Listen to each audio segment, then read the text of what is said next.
సినిమాలు, పాటలు, సాఫ్ట్వేర్లు ఏది కావాలన్నా క్షణాల్లో ఉచితంగా దొరికే రోజులివి. ఐబొమ్మ లాంటి పైరసీ వెబ్సైట్లు పుట్టగొడుగుల్లా వెలుస్తూనే ఉన్నాయి. వీటిని ఆపాలని ప్రభుత్వాలు, సినీ పరిశ్రమ ఎంత ప్రయత్నించినా ఫలితం శూన్యం. అసలు ఎందుకు ఈ పరిస్థితి? పైరసీ వెబ్సైట్లను ఆపడం ఎందుకంత కష్టం? ఒక ఆసక్తికరమైన కథతో ఈ సమస్యను లోతుగా విశ్లేషిద్దాం. ఒక ఊరిలో దొంగల కొండ. ఒకప్పుడు చిన్న ఊరి ఉండేది.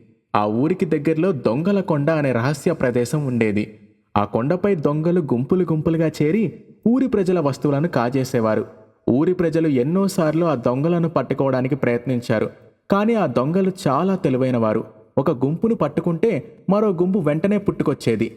కొండ రహస్య మార్గాలతో నిండి ఉండడం వల్ల దొంగలను పూర్తిగా నిర్మూలించడం ఊరి ప్రజలకు అసాధ్యమైపోయింది. పైరసీ వెబ్సైట్లు కూడా ఈ దొంగల కొండ లాంటిదే. ఒక వెబ్సైట్ను బ్లాక్ చేస్తే వెంటనే మరో కొత్త డొమైన్తో ప్రత్యక్షమవుతాయి. ఇంటర్నెట్ అనేది ఒక విశాలమైన సముద్రం లాంటిది. ఈ సముద్రంలో పైరసీ వెబ్సైట్లు ఒక దీవి లాంటివి.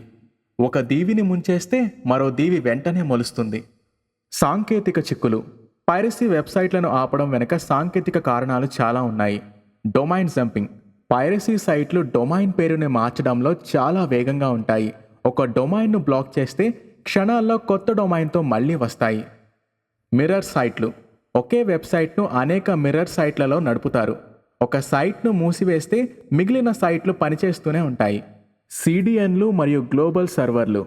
ఈ సైట్లు కాంటెంట్ డెలివరీ నెట్వర్క్లు అనగా సిడిఎన్లు మరియు ప్రపంచవ్యాప్తంగా ఉన్న సర్వర్లను ఉపయోగిస్తారు. దీనివల్ల వీటిని గుర్తించడం, మూసివేయడం చాలా కష్టం. ఎన్క్రిప్షన్ మరియు విపిఎన్లు. పైరసీ సైట్లు ఎన్క్రిప్షన్ మరియు విపిఎన్లను ఉపయోగించి తమ గుర్తింపును దాచిపెడతాయి. వీటిని ట్రాక్ చేయడం చాలా కష్టం. న్యాయపరమైన చిక్కులు. పైరసీ వెబ్సైట్లను ఆపడానికి న్యాయపరమైన అడ్డంకులు కూడా ఉన్నాయి. అంతర్జాతీయ చట్టాలు. వివిధ దేశాల్లో కాపీరైట్ చట్టాలు వేరువేరుగా ఉంటాయి. పైరసీ సైట్లు చట్టాలు బలహీనంగా ఉన్న దేశాల నుండి పనిచేస్తాయి. దీనివల్ల అంతర్జాతీయ స్థాయిలో చర్యలు తీసుకోవడం కష్టమవుతుంది. నిర్వాహకులను గుర్తించడం. పైరసీ సైట్లను నడిపే వ్యక్తులను గుర్తించడం చాలా కష్టం. వారు అజ్ఞాత పద్ధతులను ఉపయోగిస్తారు. భావ ప్రకటన స్వేచ్ఛ. కొన్ని దేశాల్లో భావ ప్రకటన స్వేచ్ఛ మరియు కాపీరైట్ చట్టాల మధ్య సంఘర్షణ ఉంటుంది.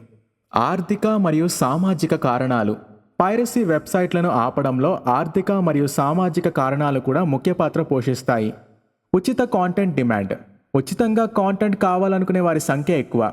ఈ డిమాండ్ ఉన్నంత వరకు పైరసీ సైట్లు పుట్టుకొస్తూనే ఉంటాయి. ప్రకటనల ఆదాయం.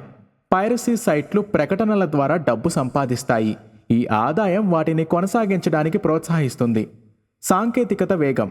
సాంకేతికత చాలా వేగంగా అభివృద్ధి చెందుతుంది. చట్టాలు మరియు అమలు యంత్రాంగాలు ఈ వేగాన్ని అందుకోలేకపోతున్నాయి. ఐబొమ్మ లాంటి పైరసీ వెబ్సైట్లను పూర్తిగా ఆపడం దాదాపు అసాధ్యం. ఇది ఒక నిరంతర పోరాటం. సాంకేతిక చర్యలు, బలమైన చట్టాలు, అంతర్జాతీయ సహకారం మరియు ఉచిత కాంటెంట్ డిమాండ్లను తగ్గించడం ద్వారా మాత్రమే పైరసీ ప్రభావాన్ని కొంతవరకు తగ్గించవచ్చు. దొంగల కొండ కథలో ఊరి ప్రజలు దొంగలను పూర్తిగా నిర్మూలించలేకపోయినా వారి దాడులను తగ్గించడానికి ప్రయత్నించినట్లే పైరసీని పూర్తిగా